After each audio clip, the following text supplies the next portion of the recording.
Hello everyone, कैसे हैं आप लोग। अनुटेक एजुकेशन में आपका बहुत बहुत स्वागत है।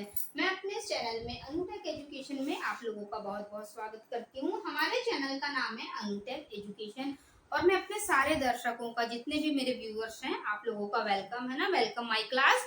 तो चलिए हम लोग देखते हैं पिछली क्लासों के बारे में। कुछ एक बार मैं आप लोगों को रिवाइज करवा देती हूँ कि मैंने पिछली क्लास में आप लोगों को क्या चीज पढ़ाया था। ठीक है, हमने पिछली क्लास में क्या पढ़ा था गाइस कि कंडीशनल के बारे में पढ़ा था और उसमें भी हम लोगों ने एक जीरो कंडीशन और रियल कंडीशन को कंप्लीट कर चुका था, वो भी बहुत ही आसान तरीके से। ठीक है ना, ये कंडीशनल बहुत इंपॉर्टेंट चैप्टर है और यहाँ से भी एग्जाम में डेफिनेटली क्वेश्चन बनते ही बनते हैं, इसीलिए मैं आप लोगों को इस चैप्टर को अलग से करवा रही हूँ। ओके, अब हम लोग देखेंगे थर्ड नंबर की कंडीशन, इमेजिनरी कंडीशन। अब आप सोच रहे होंगे इमेजिनरी कंडीशन कहाँ से आ गई है ना, और क्या होती है आखिर इमेजिनरी। इमेजिनरी मतलब इमेजिन करना, बैठे बैठे काश मैं राजा होता तो महलों में रहता, काश मेरे पास कार होती तो मैं लॉन्ग ड्राइव पे जाता, है ना। या कोई भी एक्शन वर्ब देखेंगे जो हमारे द्वारा हो रही है। ठीक है, तो अब हम देखेंगे इमेजिनरी कंडीशन को कि इमेजिनरी कंडीशन तीन चीजों को फॉलो करती है। ठीक है ना, सबसे पहला इफ, हमें पता है ना इफ से सेंटेंस हमारा शुरू होगा। अब हम देखेंगे एक कंडीशन में बोलता है कि मैं होता। ठीक है, मैं होता मतलब काश मैं राजा होता तो महलों में रहता, है ना। तो जैसे सेंटेंस का सेंस निकलेगा मैं होता, काश मैं राजा होता, ठीक है, तो उस कंडीशन में हम वर्ब को सेलेक्ट करेंगे, वॉज को सेलेक्ट बिल्कुल नहीं करेंगे। मैंने आप लोगों को टेंस में भी इसका कॉन्सेप्ट बताई थी।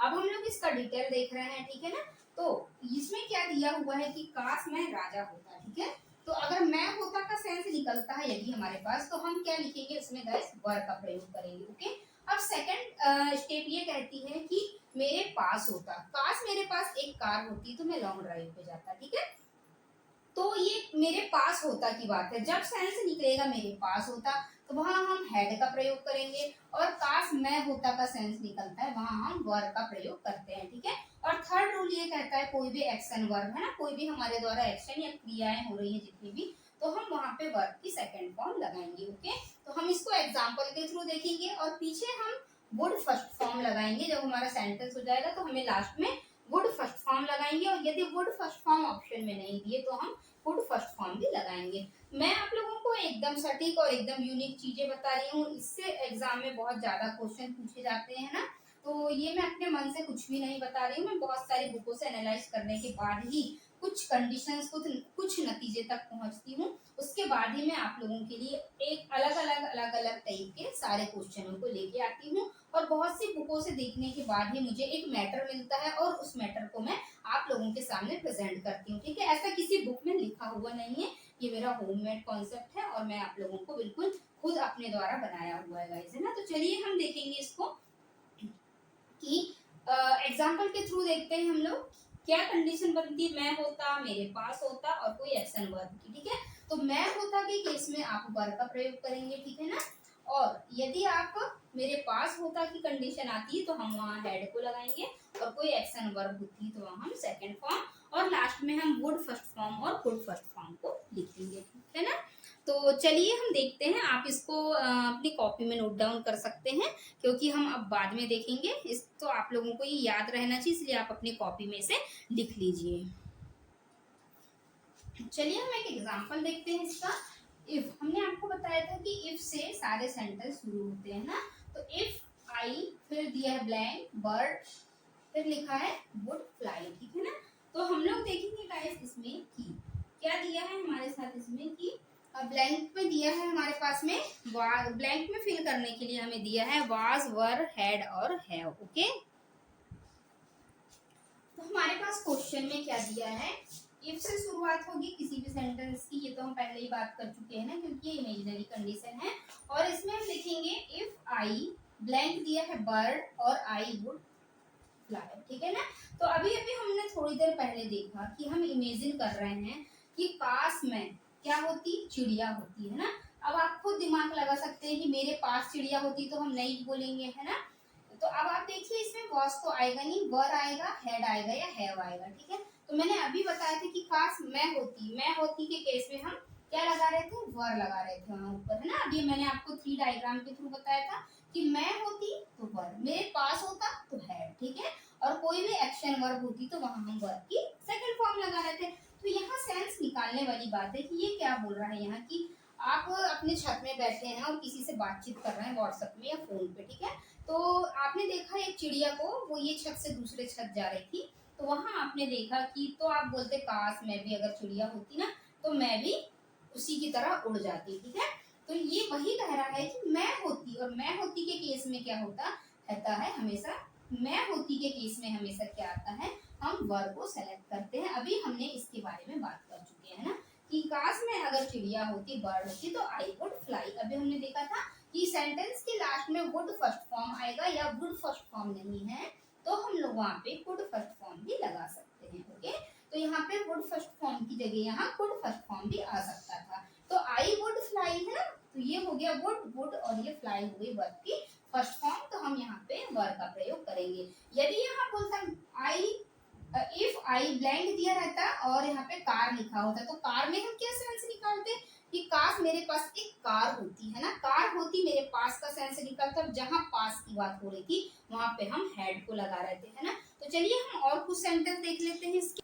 अब हम देखते हैं सेकंड एग्जांपल को, ठीक है। सेकंड एग्जांपल क्या कह रहा है, if I blank a king I would live in a place. काश अगर मैं राजा होता तो मैं कहाँ रहता, महलों में रहता, ठीक है ना। तो अभी हमने देखा था कि मैं होता का जहां भी सेंस आता है क्या, मैं होता, ठीक है। मैं होता के साथ हम हमेशा वर का प्रयोग करते हैं, ठीक है ना। जब भी बात होती है मैं होता का सेंस निकलता है ना, तो हम लोग वहां पे किस चीज की बात करते हैं, हम हमेशा वहां पे वर को सेलेक्ट करते हैं, ओके। तो अब हम देखेंगे ये सेंटेंस में यही कह रहा है, if I blank a king, कि अगर मैं, यदि मैं राजा होता, है ना, ये भी इमेजिनरी कंडीशन है, इमेजिन कर रहे हैं हम लोग एक प्रकार से कि मैं राजा होता, है ना। तो मैं होता के सेंस में हम किस चीज को लेते हैं, वर को लेते हैं, ठीक है। तो यहाँ पे भी हम वर का प्रयोग करेंगे, ठीक है ना। अब हम नेक्स्ट एग्जांपल देखते हैं, if I blank you I would not go with him, ठीक है। मान लो इसमें भी यही एग्जांपल दिए हैं, मैंने माना कि हमने इसमें भी यही ऑप्शन दिए हुए हैं, ठीक है। मैंने यहाँ पे लिखा नहीं है, लेकिन आप लोग यही एग्जाम्पलों को हमें यहाँ पे भी फिल करना है, ठीक है। तो जो ये ऑप्शन दिए हैं ना, इनको ही हमें यहाँ पे फिल करना है। तो हम देखेंगे कि इफ आई ब्लैंक यू, यदि मैं तुम्हारी जगह होती, मतलब फिर मैं होती, है ना। यदि मैं तुम्हारी जगह होती तो मैं उसके साथ में नहीं जाती, है ना। यदि मैं तुम्हारे, हम बोलते हैं ना, यदि मैं तेरी जगह होती ना तो कभी उसके साथ नहीं जाती, है ना। तो इस टाइप से ये भी बोल रहा है कि if I were you I would not go with him, यदि मैं तुम्हारी जगह होती तो मैं उसके साथ कभी नहीं जाती, ठीक है। तो यहाँ पे भी हम वर को ही सेलेक्ट करेंगे, ठीक है ना। तो ये इस प्रकार से होती है इमेजिनरी कंडीशन, ठीक है ना। और हमने अभी देखा था कि सबके बाद में फर्स्ट फॉर्म आती है, ठीक है। मैंने आपको बताया था लास्ट में वुड फर्स्ट फॉर्म या कुड फर्स्ट फॉर्म आएगी करके। तो देखिए इसमें भी वुड फर्स्ट फॉर्म आई है, वुड और लिव वर्ब की फर्स्ट फॉर्म है। और यहाँ भी देखिए वुड के बाद में गो वर्ब की फर्स्ट फॉर्म आई है, ठीक है। और मैं होता के सेंस में हमेशा वर्ब का प्रयोग किया जाता है। और अब हम देखते हैं और इसके एग्जाम्पल। अब आपके दिमाग में ये भी बात आ रही होगी कि क्या कुछ और दूसरे सेंटेंस भी नहीं आ सकते इसकी जगह में, है ना। तो ठीक है, सही बात है, आप लोगों के भी दिमाग में बिल्कुल सही बात आ रही है कि क्या इसकी जगह और कुछ नहीं आ सकता। तो जैसे आप बोलेंगे काश मेरी वाइफ ऐश्वर्या राय होती, है ना, तो मैं उसको भी लॉन्ग ड्राइव पे लेके जाता, है ना। तो इस टाइप से हम कुछ भी इमेजिन कर सकते हैं, ओके। नेक्स्ट एग्जांपल देखते हैं हम लोग, ठीक है ना। अब कह रहा है इफ आई ब्लैंक दिया है a car I would go to Bhopal, ठीक है।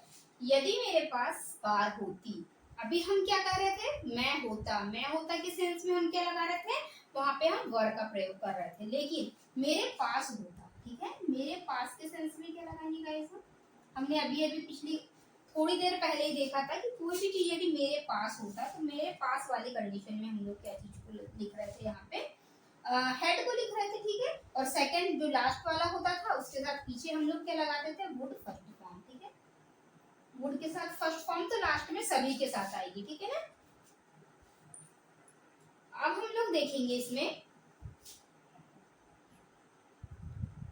अब हम लोग ये देखेंगे इसमें, ठीक है ना, कि सेंस क्या निकल रहा है, if I blank a car, कि यदि मेरे पास कार होती, और मेरे पास के सेंस में हम लोग क्या लगाते हैं, हैड लगाते हैं। तो चलिए देख लेते हैं हेड कहाँ है, तो हेड ये लिखा हुआ है। ओके, तो यदि मेरे पास कार होती तो मैं कहाँ जाता, भोपाल जाता, है ना।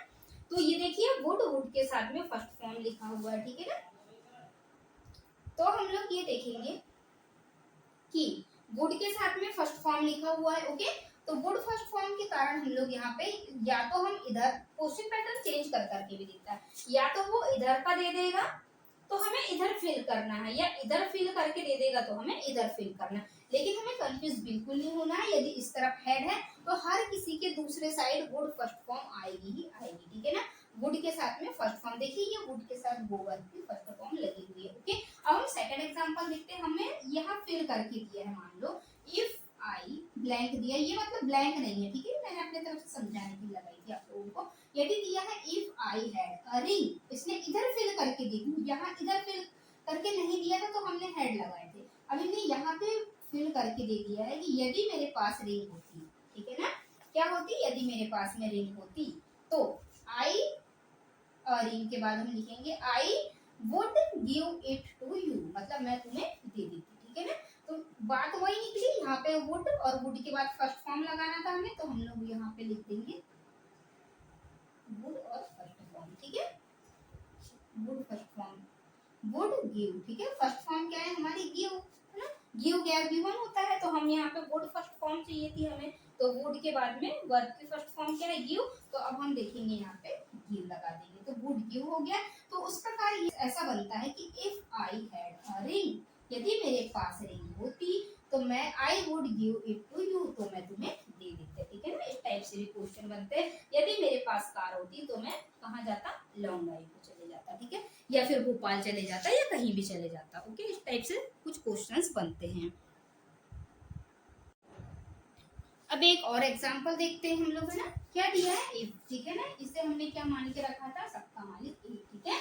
तो ये इफ सभी कंडीशनों में आएगा, ठीक है ना, सभी कंडीशनल सेंटेंसों में इफ का प्रयोग किया जाता है। Okay, if I blank a kite I would fly, तो इसमें दो कंडीशन बनती है कि मे काइट होती या मेरे पास काइट होती, ठीक है। हम ऐसे भी दो सेंस निकाल सकते हैं कि यदि हम ऐसा भी इमेज कर सकते हैं कि काश मैं काइट होती तो मैं उड़ जाती, है ना, या मेरे पास काइट होती तो मैं तुमको दे देती। तो हमें आगे का सेंटेंस पढ़ना पड़ेगा। If I blank a kite, तो इसमें दोनों चीज लागू हो रही, मैं होती और मेरे पास होती, है ना, क्योंकि पतंग खुद भी हो सकते थे हम, और हमारे पास होती, हम ये भी इमेजिन कर सकते थे। लेकिन आगे देखेंगे आई वुड फ्लाई लिखा है, मतलब मैं उड़ जाती। तो इसका सेंस ये होता है कि काश यदि मैं पतंग होती, है ना, मैं पतंग होती मतलब मैं होता का सेंस निकल रहा है। और जहां भी मैं पतंग होती या मैं होता का सेंस निकलता है वहां पर हम वर का प्रयोग करते हैं। ओके, तो यहाँ भी वही हो रहा है कि काश मैं, यदि मैं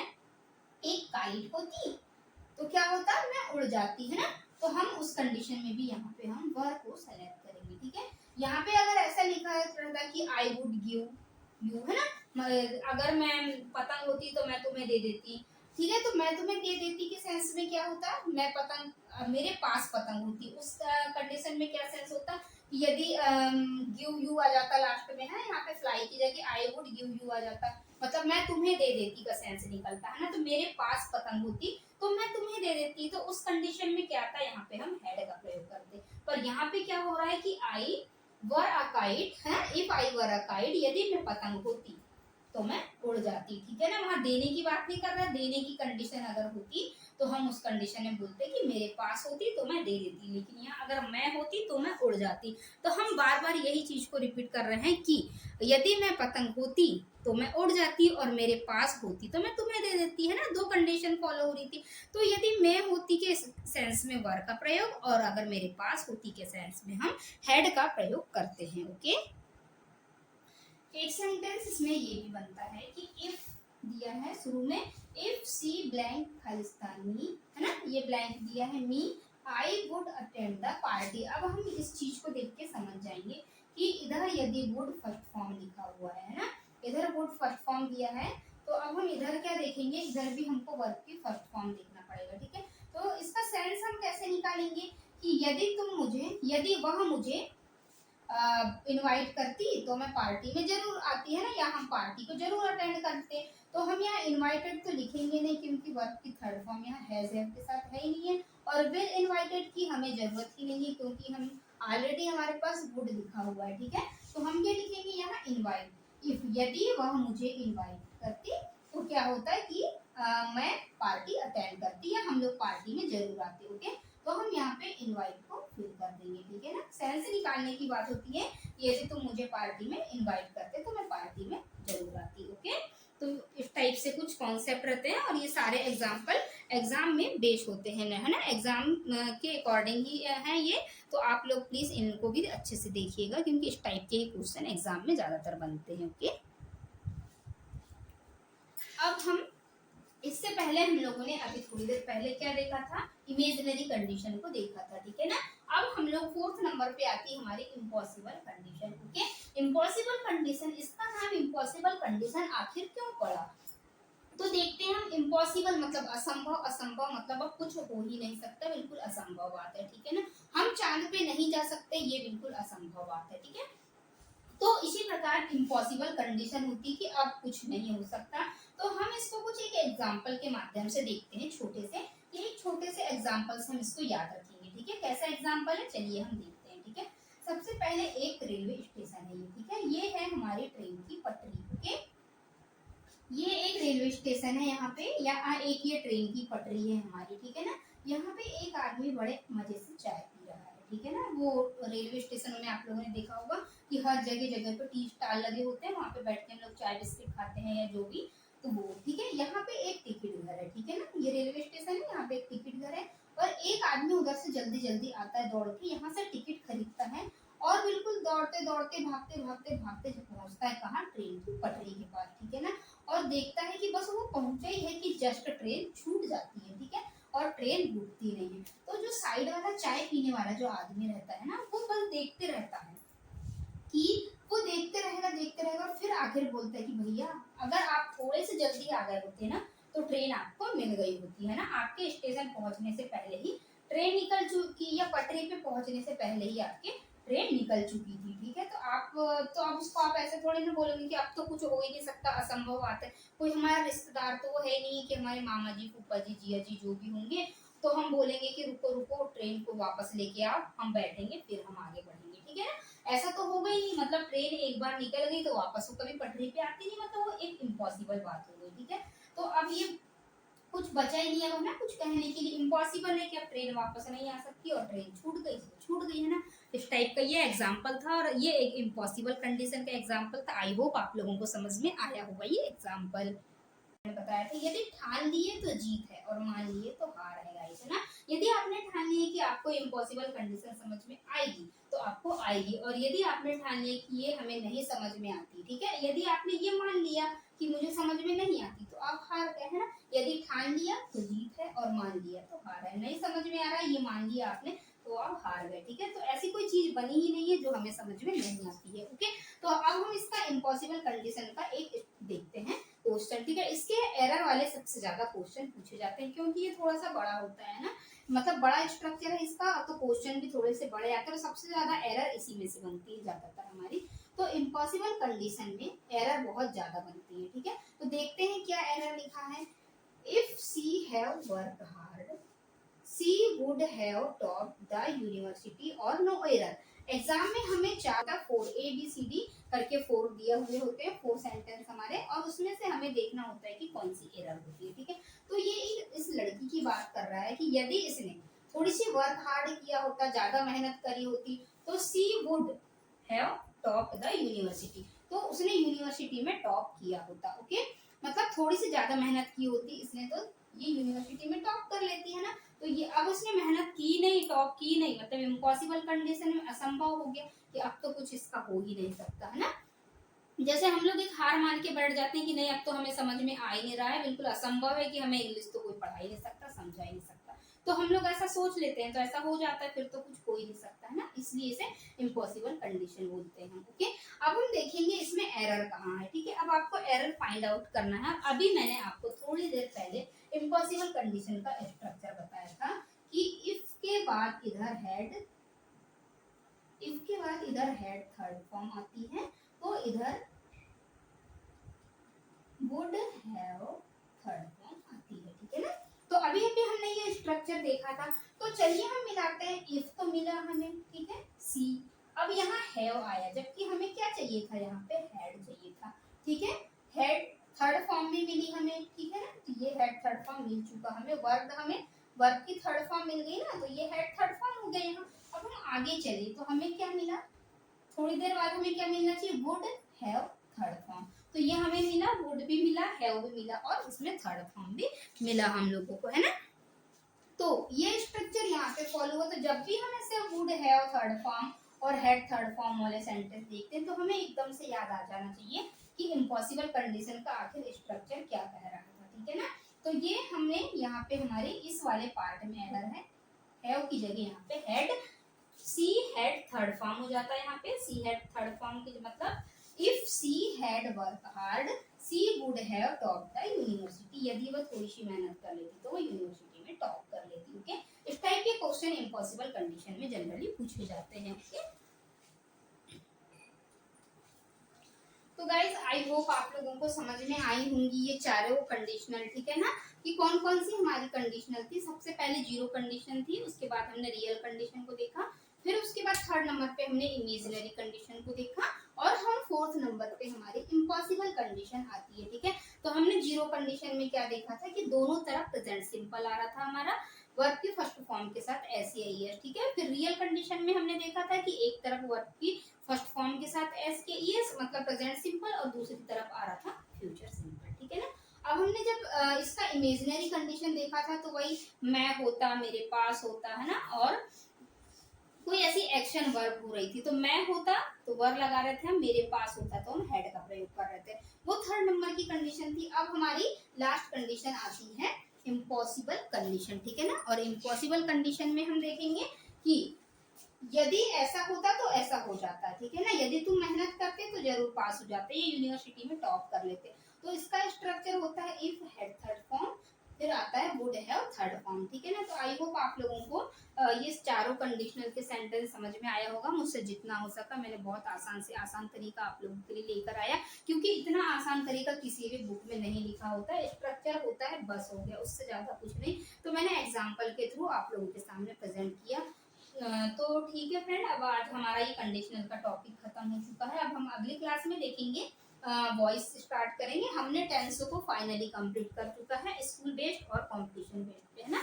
तो अब हम लोग टाइम वेस्ट बिल्कुल नहीं करेंगे। और ठीक है, आज की तो क्लास हमारी ओवर हो चुकी है, तो अब हम देखेंगे आज की क्लास को हम यही ओवर करते हैं। तो thanks for watching this video. Channel पे नए हैं तो प्लीज चैनल को सब्सक्राइब जरूर करना, ताकि मेरे प्रतिदिन के नोटिफिकेशन और सारे वीडियोस की अपडेट आप लोगों को मिलते रहे। और हम वॉइस में भी ऐसे ही नए नए कॉन्सेप्ट, नए नए एग्जाम्पल और बहुत आसान से आसान तरीकों के साथ हम वॉइस को भी करने वाले हैं। तो ठीक है, वीडियो को आप लोग बिल्कुल स्किप करके मत देखिएगा, पूरे पूरे वीडियोस देखिएगा, ताकि आप लोगों को पूरा समझ में आएगा। मैंने सब्जेक्ट वर्ब एग्रीमेंट से शुरुआत की है, तो आप लोग भी प्लीज़ वहीं से सारे वीडियो की नोट्स बनाइए पूरी क्लासों की, और आप लोग देखिए, आपको डेफिनेटली समझ में आएगा। मैंने बहुत ही आसान से आसान ट्रिक से बताया है। तो ठीक है, thanks for watching this video. Okay guys, तब तक के लिए बाय।